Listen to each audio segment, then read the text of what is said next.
सहगणललितान् श्रीविशाखान्वितांश्च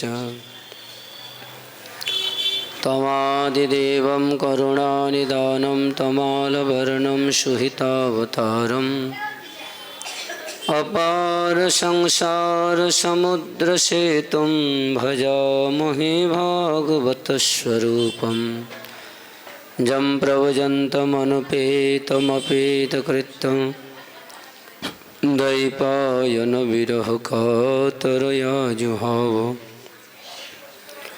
पुत्रेति तन्मयतया तरवो विनेदुः स्तं सर्वभूतहृदयं मुनिमानतस्मै नारायणं नमस्कृत्य नरं चैव नरोत्तमं देवीं सरस्वतीं व्यासं ततो जयमुदीरये।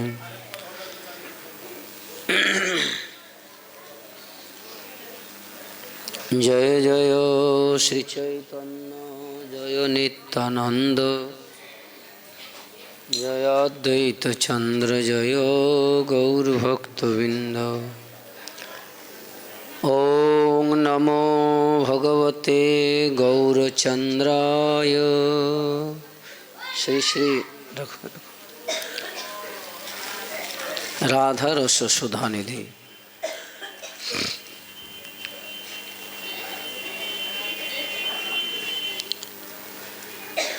वैदग्ध सिंधुरनुराग रसैक सिंधु वात्सल्य सिंधुरतिसान्द्र कृपैक सिंधु लावण्य सिंधु अमृत छविरूप सिंधु श्रीराधिका स्फुरतु मे हृदि केलि सिंधु।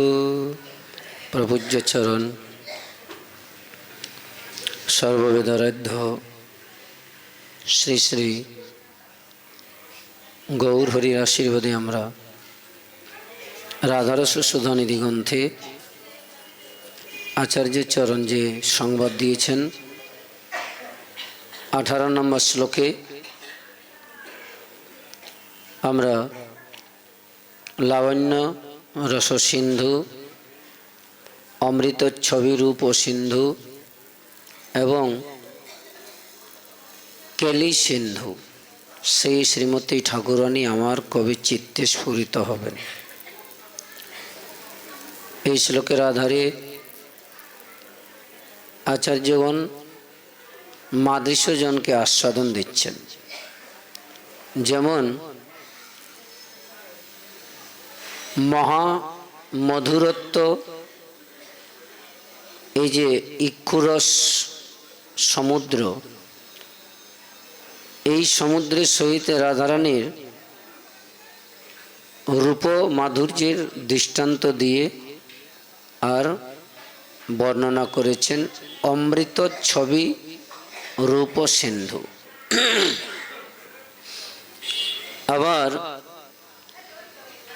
ঠাকুরানী হলেন কেলিরস সিন্ধু। যখন শ্যামনগর প্রিয়ার জন্যে আকাঙ্ক্ষিতা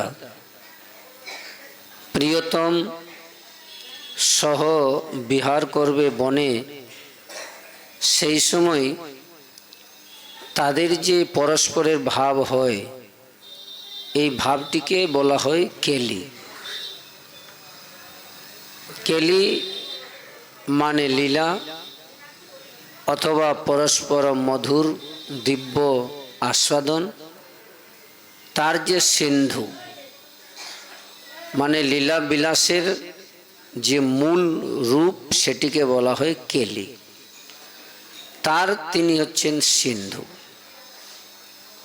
মিলনের ভূমিতে যে স্থানে প্রিয়া প্রিয়তমের মিলন হয় সেই স্থানে একজন আরেকজনের ভাব সাগরে একজন আরেকজনকে পূর্ণরূপে নিমজ্জিত করেন। আমরা গতকাল যে কথা আস্বাদন করেছি, গোবিন্দ রাধা ঠাকুরের রূপমাধুর্য দর্শনের জন্য আকাঙ্ক্ষিত অপেক্ষিত এবং তার দর্শনে কোনোদিন পিপাসা মেটে না। ঠিক তদনুরূপভাবেই কৃষ্ণরতির গাঢ় এই কেলি হচ্ছে এই রকম, মানে রাধা ঠাকুরানীও প্রাণনাথকে দর্শন করত যে আনন্দ সাগরে ডুবেন, এও অতুলনীয়।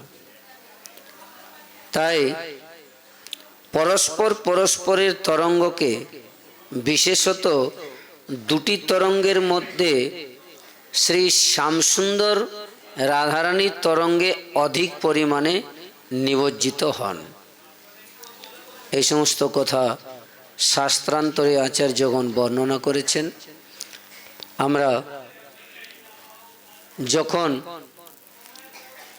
এই রাধারস সুধানিধির গ্রন্থের কথা শ্রবণ করি, তখন বিশেষত একটি স্বরূপেই স্থিতি থাকব, সেটি হলো শ্রীমন মহাপ্রভুর প্রদত্ত এই মঞ্জরি স্বরূপ। আমরা প্রথম দিন থেকে আস্বাদন করে আসছি, আমি এই ব্যক্তি, আমার পরিচয় এই, আমার জাতি এই, আমি এখানে থাকি, আমার মর্যাদা এই, বলে এইভাবে রাধারস সুধানিধি গ্রন্থ আস্বাদন সম্ভব নয়। তার মানে আচার্যগণ যে ভাবটি দিয়েছেন সেই ভাবের অনুসারে চিত্তটিকে স্থির করতে হবে, তবে এই সমস্ত গ্রন্থ আস্বাদনের চমৎকারিতা পাওয়া যাবে। এই জগতে যেমন যাবতীয় বস্তু দ্রব্যাদি আছে, পৃথক পৃথক জনের পৃথক পৃথক অধিকার আছে। আবার সকলেই যদি সব কিছু খায় তাহলে দেহ অসুস্থ হবে। তার মানে পঞ্চভৌতিক দেহেতেও মর্যাদা আছে, মর্যাদা ছাড়া কোনোদিনই চলবে না। আমার যে খাবারটি খেলে হজম হয় না, আমি যদি সেই খাবারটি জোর করে খাই তাহলে তো শরীর অসুস্থ করবেই। আবার এক একটি স্টেজ আছে, এক একটি ধাপ আছে, এক একটি পদ আছে। আমরা নিজেদেরকে সমস্ত কৃষ্ণলীলার পদে রসায়িত করতে পারবো না, এটা মর্যাদা উল্লঙ্ঘন হবে। সমস্ত শাস্ত্র সকলের সতব্যও নয়। আবার নিত্য যে সাধ্যায় আছে বৈষ্ণব জগতে, সমস্ত সাধ্যায়গুলি সব সাধকের জন্যও আবার নয়, ওর আবার পর্যায় বিভাগ আছে। ঠিক তদনুরূপভাবে এই ঠাকুরানীর এই অপ্রাকৃত কথা শ্রবণ করতে গেলে সেই স্বরূপে স্থিত হয়ে শ্রবণ করতে হবে। এই জগতে যত প্রেম আছে, সমস্ত প্রেমের আধার স্বরূপা হলেন রাধারানী। যেমন সমুদ্রের জল যদি কম হয়ে যায়, আপনারা এই বিষয়টা একটু খেয়াল করে দেখবেন, যখন পাশাপাশি বাড়িতে বোরিং করা হয়, মানে জল নিষ্কাশনের জন্য ভূমিকে ছেদ করা হয়, সেই সময় বড় মেশিন লাগিয়ে ভূমির থেকে জলটা তোলা হয়, মানে বালিগুলো উঠে যাক, নিচে একটা গোল 60-70-100 ফুট নিচে একটি গোল জায়গা হয়ে যাবে, সেইখানে জলটা সুন্দর স্বচ্ছ জমবে, তবে চাপা কলে উঠবে। কিন্তু প্রথমেই বোরিং করার পরে জলটি উঠে না, ওকে প্রায় 2 দিন 3 দিন পর্যন্ত মেশিন দিয়ে জলটি তুললে তবে স্বচ্ছ জল আসে, আর কর্দমাক্ত জল আসে না। কিন্তু জানেন, ওই যখন জলটি তোলেন, পাশাপাশি যে সমস্ত কল বসানো আছে তার জল কিন্তু থাকে না, শুকিয়ে যায়। জলের লেয়ারটি, ওই যে যেখান থেকে জল তোলা হলো তার পাশাপাশি লেয়ারটি কিন্তু সব জলকে টেনে উপরে তুলে দেয়। আবার যখন যথাস্থিতি অবস্থায় আসে তখন ঠিক জল আসে। ঠিক তদনুরূপভাবে সমুদ্র সমতলভাবে মর্যাদা নিয়ে আছে বলে এই পৃথিবীতে জলের মর্যাদাটি আছে এবং লেয়ারটি ঠিক আছে। ঠিক এই জগতে যাবতীয় প্রেম আছে, সমস্ত প্রেমের আধার স্বরূপা হলেন ঠাকুরানী। তার প্রেম অটুট এবং নিত্য। এখন ইহজগতের প্রেম আর পরজগতের প্রেমের মধ্যে ভেদ আছে। ওই পরজগতের প্রেমের মধ্যেই কোনো এক বিন্দু রূপেতে এই জগতে প্রেম আছে, একটি বিন্দু রূপে। তাহলে সেই বিন্দু রূপে প্রেম এই জগতে থাকাতে সংসার বলে একটি ধর্ম চলতেছে। শ্রী পাষণ্ড দোলন নামক গ্রন্থে এই কথাগুলি স্পষ্ট রূপে স্বর্ণাক্ষরে লিখিত আছে। সংসারটি চলছে কিসে? সামান্য একটু প্রেম, পরস্পর পরস্পরে আসক্ত, বশীভূত, তার জন্যে সংসারের নিয়ন্ত্রণটি ঠিক চলছে। ওই পরজগতের প্রেমের এক বিন্দু মাত্র এই জগতে আছে, তাতে করেই চলছে।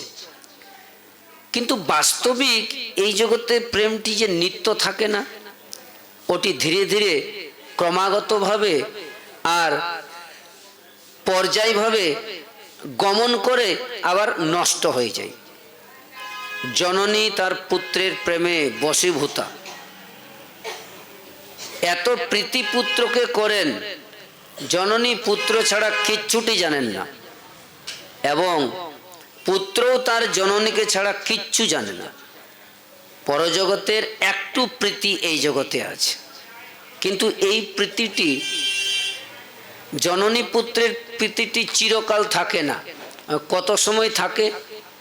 যত সময় না পুত্রটি একটু বড় হয়, খেলাধুলা করতে পারে, ছুটা দৌড়া করতে পারে। যেই ছুটাছুটি করতে পারে আর মায়ের কোলে বেশি সময় থাকে না, নতুন ঊর্জা থাকে, হাত পাগুলি সঞ্চিত হয়, তখন কোল থেকে নেমে ছুটে নবীন কিছু বন্ধুদের সঙ্গে সাক্ষাৎকার হয়ে যায়, খেলাধুলা। এ অতুলনীয় আনন্দ। পরস্পর পরস্পরের কাঁধে হাত দিয়ে আনন্দ প্রীতি কত দিন কেটে যায়, কত সময় কেটে যায়। তাই এটিও কিন্তু থাকে না, ধীরে ধীরে নষ্ট হয় যখন যৌবনে পদার্পণ করে। নবীন একজন সাথীর সঙ্গে পরিচয় হয়ে যায় যৌবনকালে, তখন একজন আরেকজনকে ছাড়া কিচ্ছুটি বোঝে না। কই প্রীতিটা তো এক জায়গায় থাকলো না। ঠাকুরানীর প্রেমের প্রীতির এক বিন্দু এই জগতে আছে, সেটি তাতেই জগৎকে বশীভূত করে রেখেছে। যখন তারা একজন আরেকজনকে পেয়ে যায় যৌবনকালে, তখন কিন্তু সর্বস্ব হারিয়ে ফেলে। একমাত্র তুমি আর আমি, আমি আর তুমি, এখানে কিচ্ছুটি কথা চলবে না। কই থাকে না তো, ধীরে ধীরে নষ্ট হয়ে যায়। যখন বয়োবৃদ্ধকাল আসে তখন এই প্রেমটি আর থাকে না। ওই যে নিত্য জগতের সামান্যতম প্রেম এই জগতে আছে, তাতে করেই সংসারটি চলছে। যদি এখন ইহজগতের প্রেম তো আমরা ক্রমেতে দেখলাম সব নষ্ট হয়ে যায়। হ্যাঁ, একটু উন্নত মানের প্রেম আছে দেবজগতে, তার থেকে আরেকটু প্রেম আছে ভগবত জগতে, অন্যান্য ধাম তীর্থে। কিন্তু প্রিয়া প্রিয়তমের যে প্রেম, এর কোনো সীমা নেই। এদের রূপমাধুর্য, কেলিমাধুর্য, এদের পরস্পর পরস্পরের আস্বাদন একেবারে ঠিক যেমন নদী এবং নদ তারা স্বতঃস্ফূর্তভাবে গিয়ে সমুদ্রে মিলিত হয়, ঠিক তেমনটি এই জগতের প্রেমের থেকে একটু উন্নত প্রেম আছে যারা দীক্ষা নিয়েছেন। এবার গতিটি আমরা বুঝে নিই। যারা কৃষ্ণ মন্ত্রাদির দ্বারা দীক্ষা নেন নাই, তাদের ওই 84 লক্ষ দেহতে আবার গমন করতে হবে। মানবের পরে যে দেহে যাবেন সেটা ক্রমাগতভাবে, কিন্তু এই ক্রমটি তার কাছে বজায় থাকবে। হয়তো নরকেও যেতে পারে, স্বর্গেও যেতে পারে, এরপরে পশুদেহ ধারণ করতে পারে, এরপরে মানবও হতে পারে। তাহলে ইহ জগতের মানব বা পশু পক্ষী ক্রমাগতভাবে দেহ ধারণ করেন, কিন্তু সেখানে একটি বাধা পায়। তাহলে ওই জগতের প্রেম এই জগতে যতটুকু আছে তাতে করেই জীবের গতাগতি হচ্ছে। হ্যাঁ, পক্ষী কিন্তু সম্পূর্ণ বনপ্রদেশ থেকে আহার সংগ্রহ করত নিজের শাবকের জন্য নিয়ে আসে, আর শাবকটিও অন্য কিচ্ছুটি জানে না আমার মা কখন আমাকে আহার এনে দেবে। কি সুন্দর মধুর সম্পর্ক, একজন আরেকজনের চোঁচে এনে একজন আরেকজনের মুখে দিয়ে দিচ্ছে, কিন্তু দেহপতনের পরে অন্য দেহে চলে যাচ্ছে। যারা বৈষ্ণব নামে আখ্যায়িত হয়েছেন, যারা দীক্ষাদি গ্রহণ করেছেন, সদ্গুরু চরণে আশ্রয় গ্রহণ করেছেন, বলে তাদের প্রেমটি প্রীতিটি একটু অন্যতম, একটু ব্যতিক্রম হয়ে যায়। ওনারা একটু উন্নত মানের প্রেমিক, মানে সম্বন্ধ। নববিধা ভক্তির মধ্যে তদ্গাত্র অঙ্গ সঙ্গম, ভক্ত ভক্তর আলিঙ্গন করবে এবং ভক্ত ভক্তকে কৃপা করবেন। আচার্যদের টিকা দেখে নেবেন, সাবধান, কে কাকে আবার আলিঙ্গন করবে সে বিষয়েও অতি সাবধান। আচ্ছা, এখন এতাদৃশ্য যে ব্রজের রস, এই ব্রজের রসে যারা সিক্ত হন, যে সমস্ত জন, সকলের ভাগ্যে এই উন্নত মানের ভজন সাধন করা সম্ভব হয় না। যদি কারো হয়, বলে তিনি পরম প্রেমিকের সন্ধান বা পরম এই প্রীতির সন্ধানটি পেয়েছেন। যদি কেহ আরো বিশেষ এ বিষয়ে জানতে চান, তাহলে প্রীতি সন্দর্ভ শ্রীজীব গোস্বামী পাদের দ্রষ্টব্য দেখে নেবেন। আমরা চেষ্টা করব আবার কথাটি ব্যক্ত করার। তত শ্রী সুকমুনি একটি কথা বলছেন, মহারাজ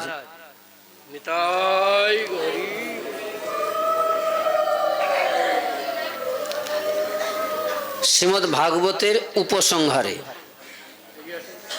দেখুন, নৈতৎ সমাচরে জাত মনসাপি হি অনীশ্বর বিনশ্যতাচরৎ মধ্যাৎ যথা রুদ্র অবধিজং বিষম।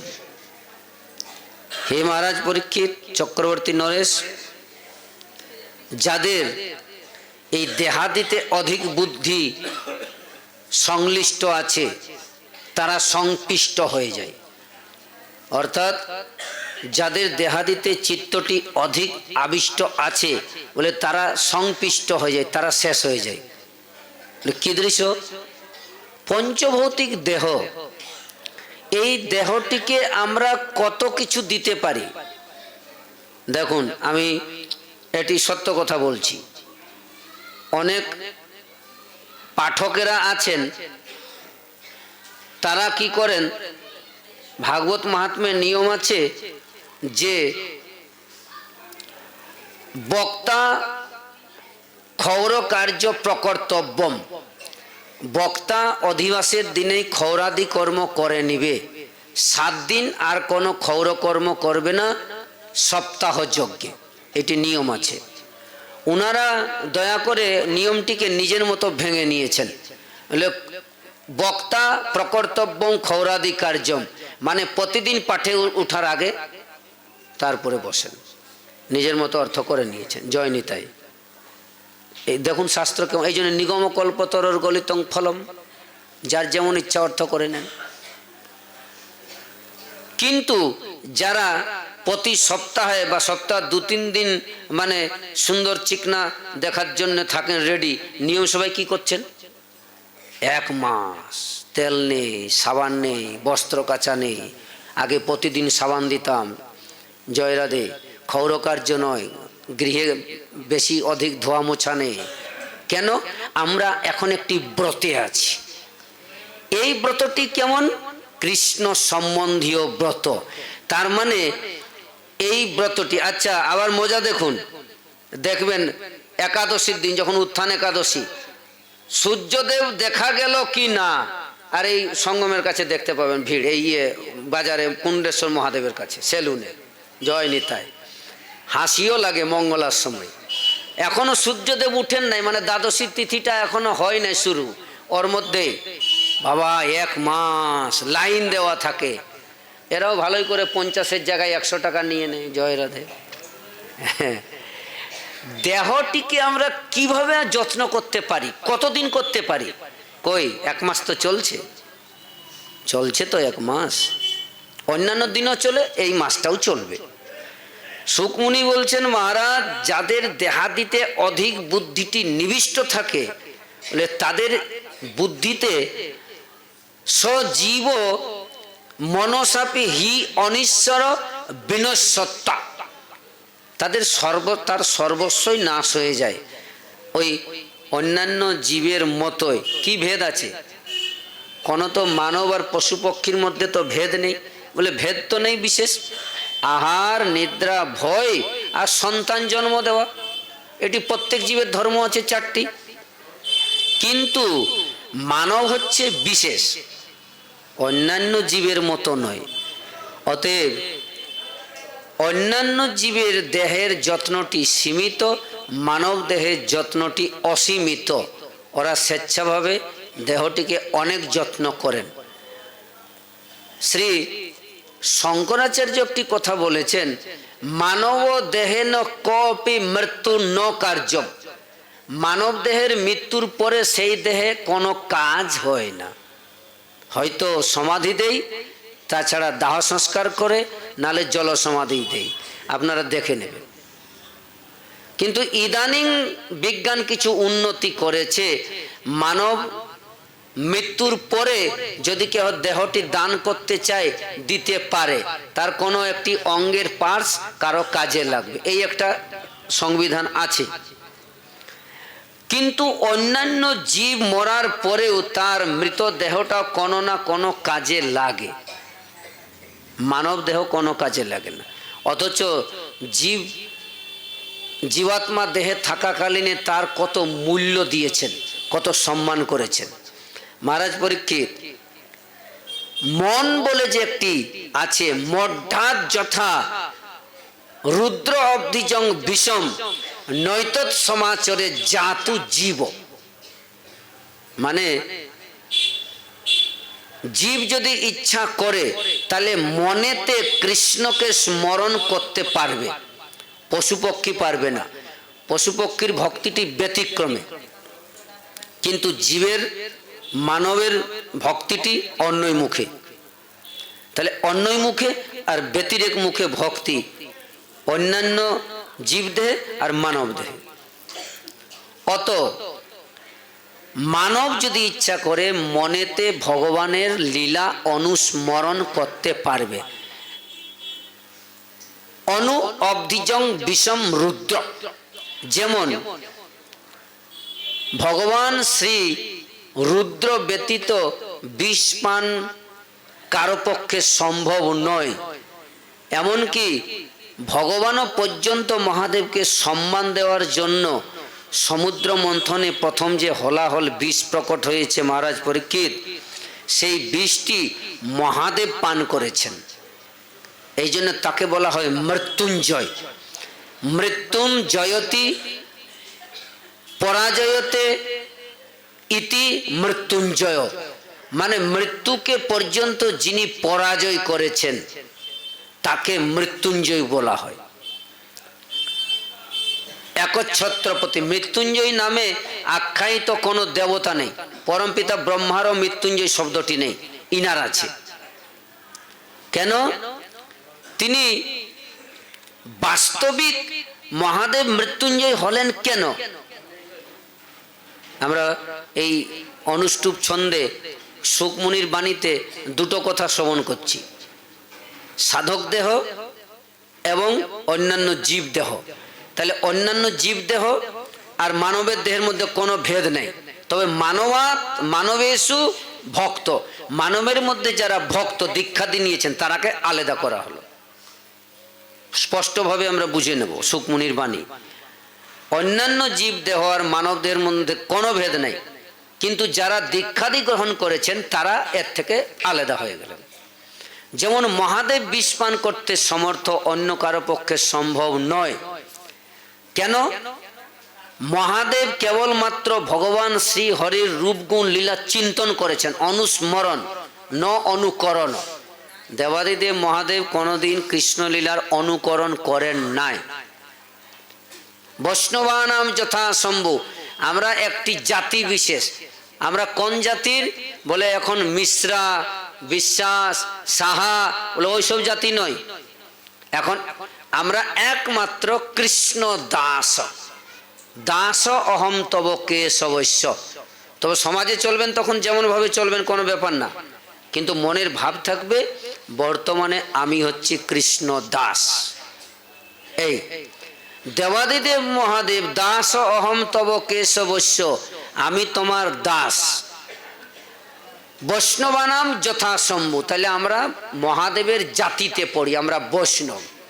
আমাদের কর্তব্য কি? মহাদেবের মতো যুগল কিশোরের লীলা অনুস্মরণ নতু অনুকরণ। এই বিষয়ে শ্রী রূপ গোস্বামী পাদ আমাদেরকে সাবধান করিয়েছেন। দেখো, বর্তিতব্যম সমিচ্ছদ্ভি ভক্তবৎ নতু কৃষ্ণবৎ ইত্যেবং ভক্তি শাস্ত্রানাম তাৎপর্যস্য বিনির্ণয়। ভাই, বৈষ্ণব হয়েছ, কৃষ্ণ ভক্ত হয়েছ, খুব ভালো কথা। তবে একটা কথা খেয়াল রেখো, বর্তিতব্যম সম ইচ্ছত ভক্তি ভক্তবৎ।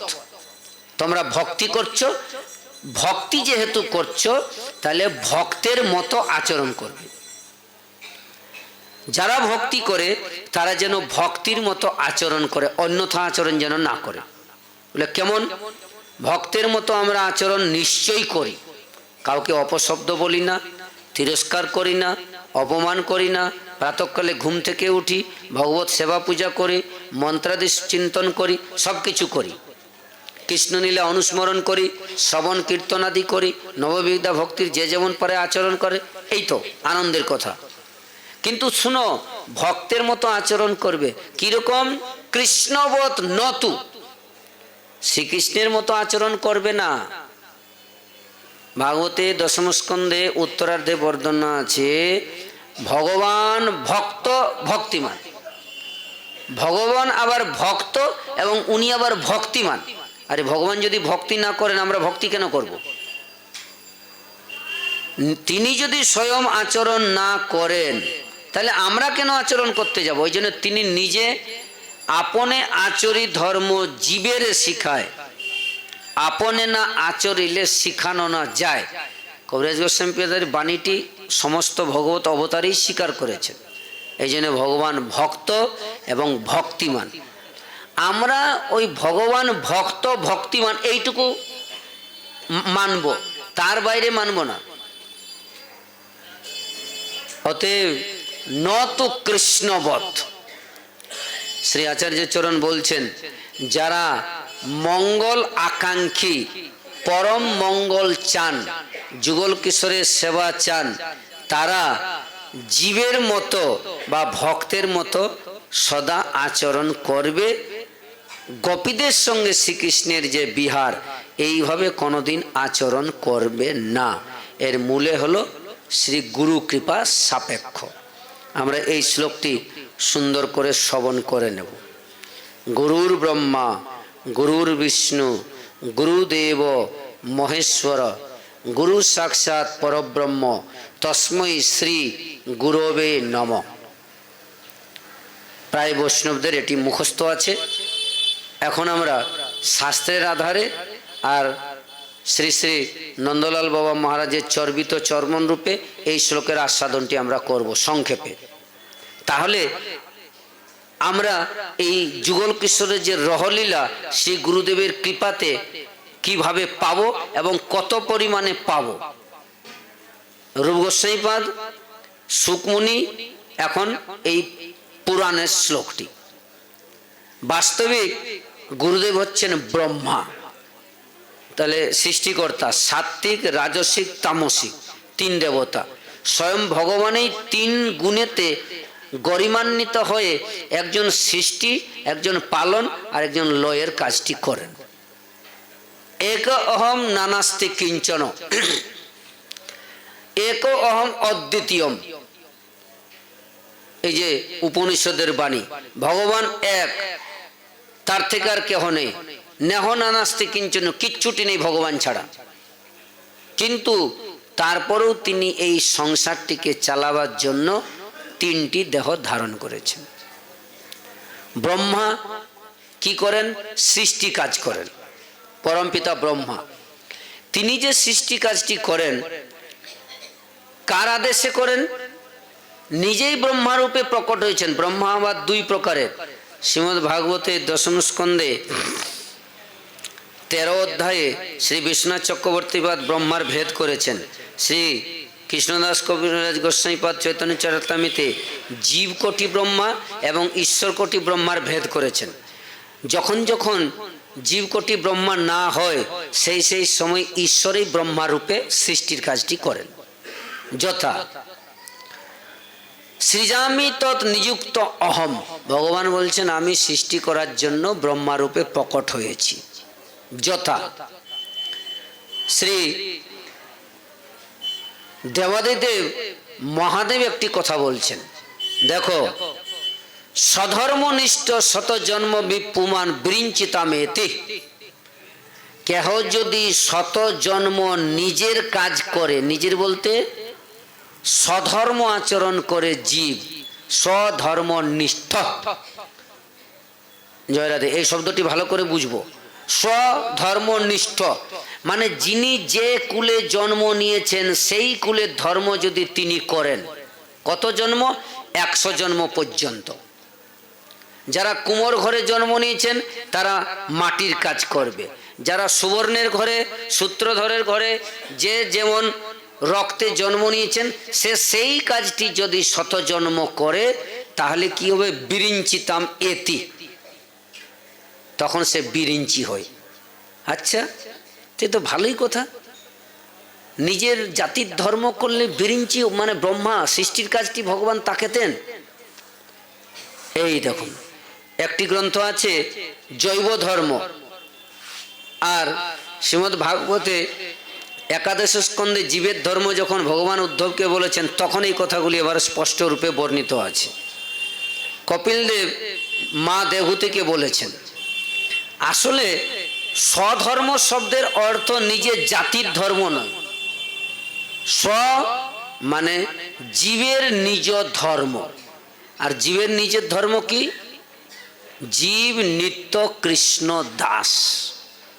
এই আমি যেহেতু কৃষ্ণের দাস, আমি অন্য কার কেন উপাসনা করব?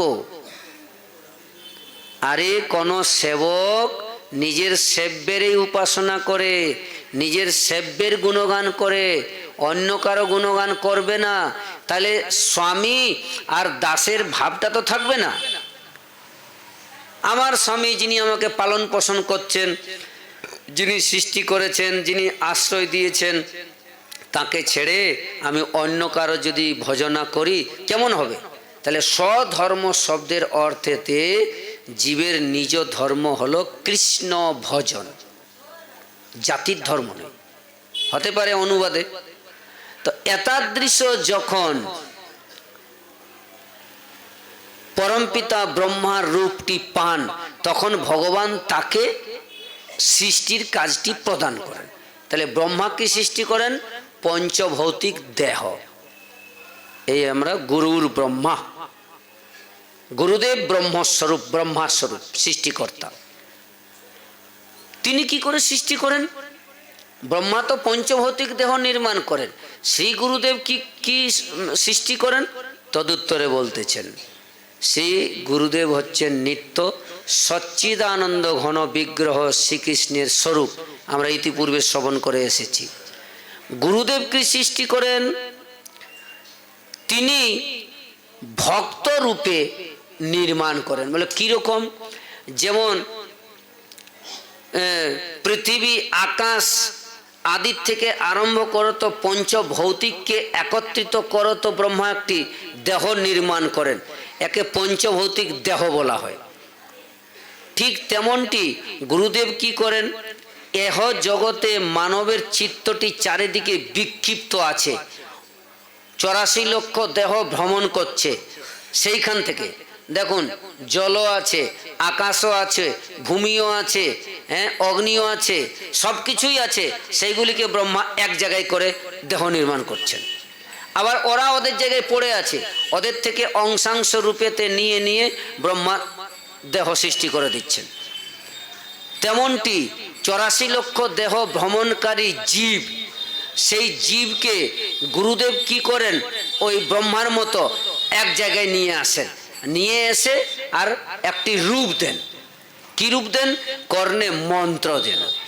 অযাচিত মহেন পতিত হেরি জপহু যাচি দে অল হরি নাম। আমি হরিনাম কি তা জানতাম না। তাহলে গুরুরূপী ব্রহ্মা আমাকে সৃষ্টি করে দিলেন, ভক্ত রূপে নির্মাণ করে দিলেন, তৈরি করে দিলেন। পরমপিতা ব্রহ্মার সৃষ্টি দেহেতে কৃষ্ণকে পাবো না, পঞ্চভৌতিক দেহ, ওই আহার নিদ্রা ভয় সন্তান জন্ম দেওয়ার এই কাজটিই ব্রহ্মা দিয়েছেন, তার বাইরে দেন নাই। কিন্তু গুরুরূপী ব্রহ্মা আমাকে পূর্ণ ব্রহ্ম পরমাত্মা সচ্চিদানন্দ ঘন ভগবানকে পাওয়ার একটা সুপ্রশস্ত পথ বলে দিয়েছেন। এই দেখো তোমার ধর্ম, তোমার কর্তব্য, তুমি মানব দেহ পেয়েছো, অতএব তুমি এখন এই কাজটি করো। এই গুরুরূপ ব্রহ্মা সৃষ্টি করলেন। তাহলে দীক্ষাকালে ভক্ত করে আত্মসমর্পণ, কৃষ্ণ তারে তৎকালে করে আত্মসম। জয় রাধে। পরমপিতা ব্রহ্মা পঞ্চভৌতিক যখন দেহ সৃষ্টি করলেন তখন কি হয়, এই প্রয়াসটাকেই আমরা যদি অন্যভাবে আস্বাদন করি, দেহ কালে জীব করে আত্মসমর্পণ। ভালো করে দেখবেন, এখানে আছে দীক্ষাকালে ভক্ত করে আত্মসমর্পণ। আমরা ব্রহ্মার দিক দিয়ে বলছি, এটা হলো গুরু কৃপা।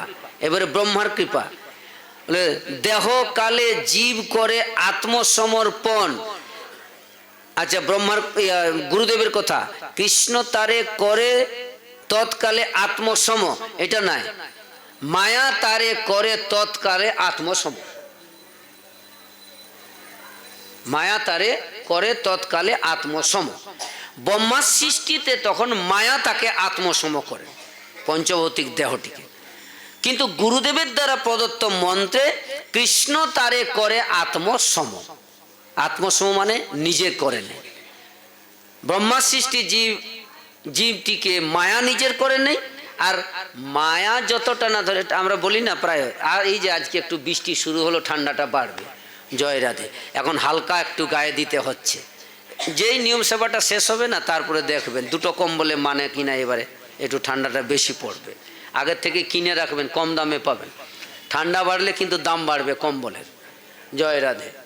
হ্যাঁ, কথা হলো আমি কিন্তু কম্বলটাকে ছাড়তে চাই না শীতকালে, কিন্তু কম্বলটা আমার খাটের থেকে পড়েছে, আবার তুলে গায়ে দিই।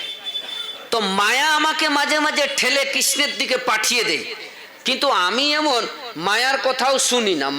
মায়া তো ভগবানের অংশ স্বরূপা, তারই তো একটি শক্তি। তিনি মাঝে মাঝে নিজের কর্তব্যটি দেখায়, না না এর অনেক কষ্ট, অনেক নরক যন্ত্রণা পেয়েছে, একে একটু ঠেলে প্রভুর দিকে পাঠিয়ে দিই। মায়া কিন্তু মাঝে মাঝে পাঠিয়ে দেই। আমি কিন্তু মায়াকে ছাড়তে চাই না, আবার ধরে রাখি। সকাল 6টা হয়ে গেছে, সূর্য ওঠার সময়, কম্বলটা পড়ে গেছে খাট, আরে ওঠ রে, 6টা বেজেছে। আমি আবার কম্বলটা তুলে ঘন্টা 2 আরো ঘুমিয়ে থাকলাম। জয় নিতাই। তো মায়া আমাদেরকে ছাড়ে, কিন্তু আমি মায়াকে ছাড়বো না, এটা জীবের দশা। তাহলে মায়া তারে তৎকালে করে আত্মসম। ব্রহ্মা সৃষ্টি দেহ, গুরুর ব্রহ্মা, গুরুদেব হলেন ব্রহ্মস্বরূপ। এখন তবে গুরুদেব যে দেহটি নির্মাণ করলেন দীক্ষা দেওয়ার পরে, সচ্চিদানন্দ বা ভক্ত দেহ, যদি পরমপিতা ব্রহ্মা প্রথমে না পঞ্চভৌতিক দেহ সৃষ্টি করতেন, আত্মাকে কি দীক্ষা দেওয়া হয়? আত্মার কি কান আছে?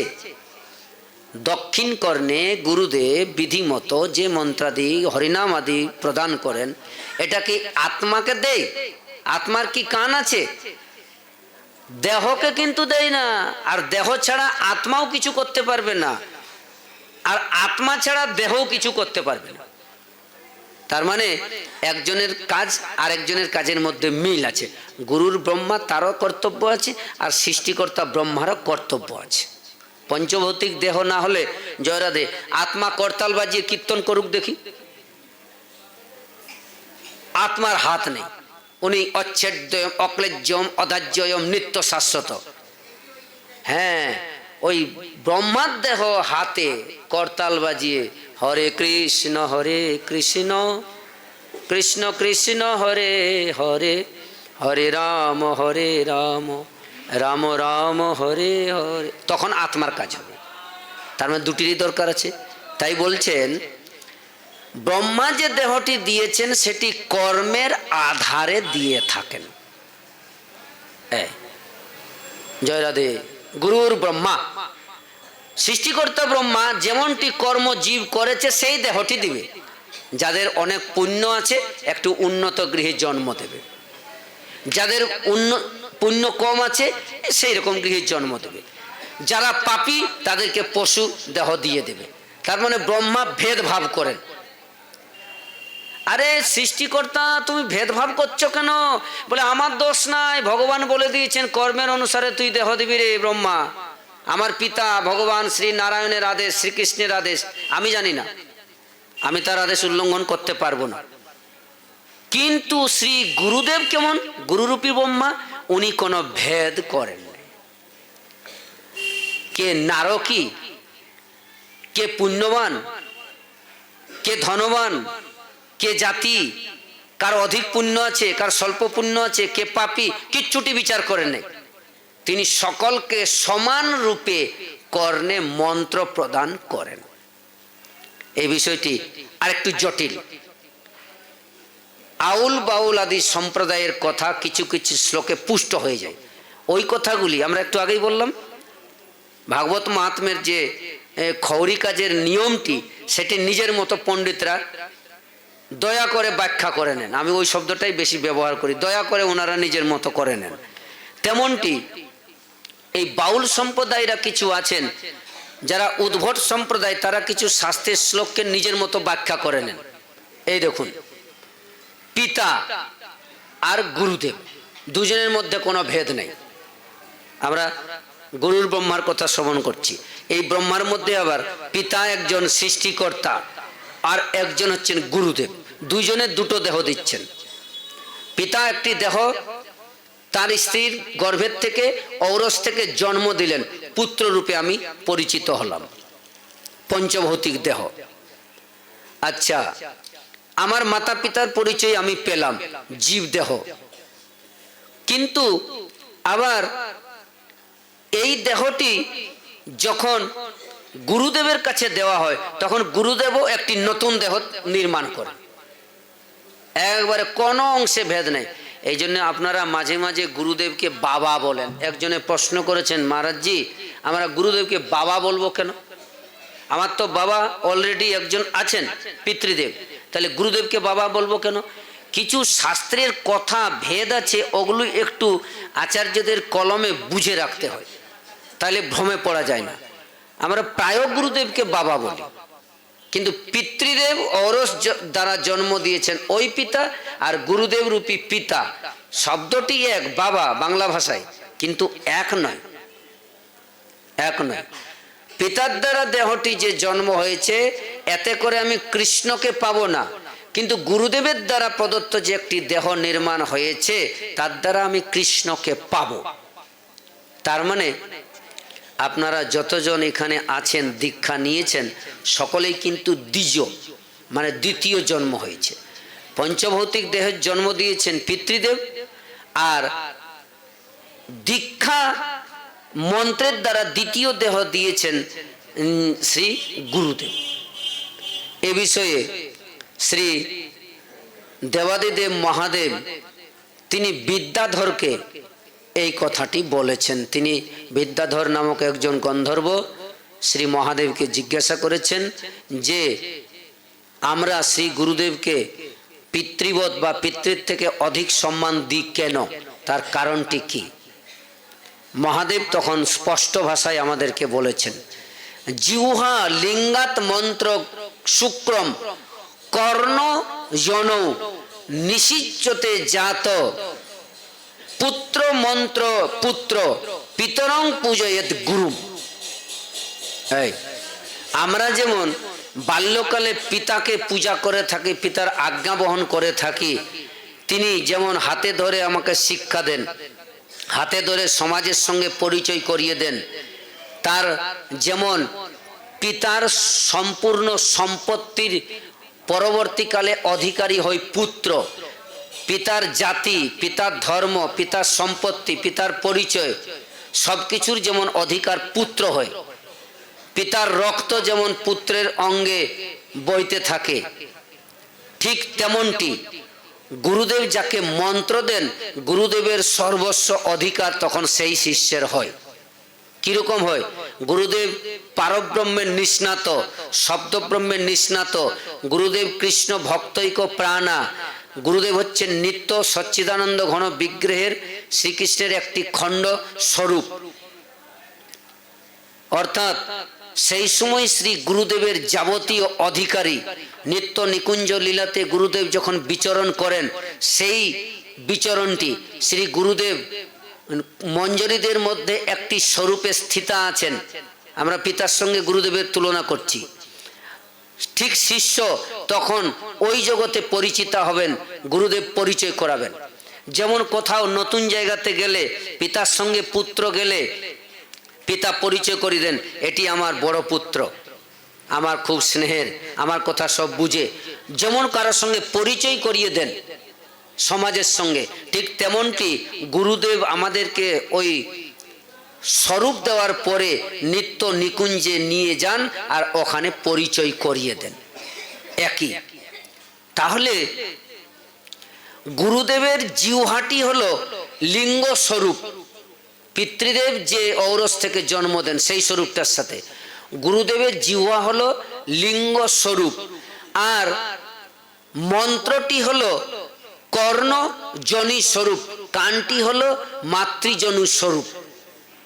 তার মানে জিহ্বাতে উচ্চারিত শব্দ আর গুজ্জাঙ্গের থেকে শুক্র বহির্গত, এই দুটির মধ্যে কোনো ভেদ নাই। কর্ণে মন্ত্রটি গুরুদেব দিলেন জনির স্বরূপ।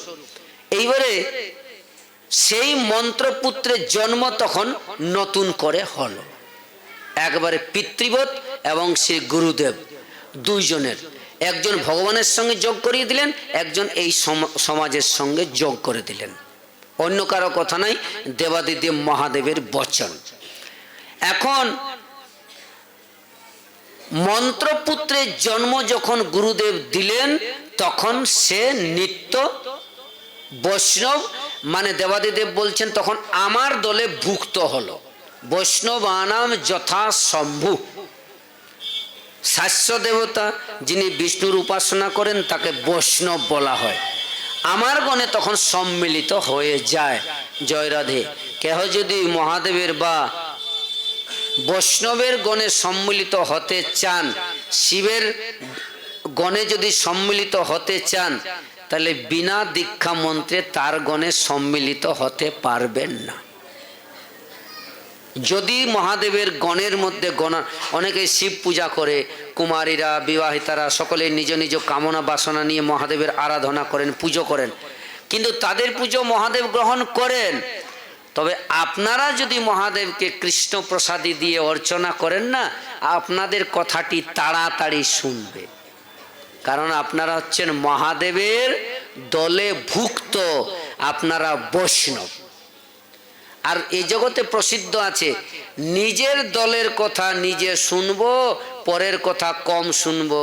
জয় রাধে।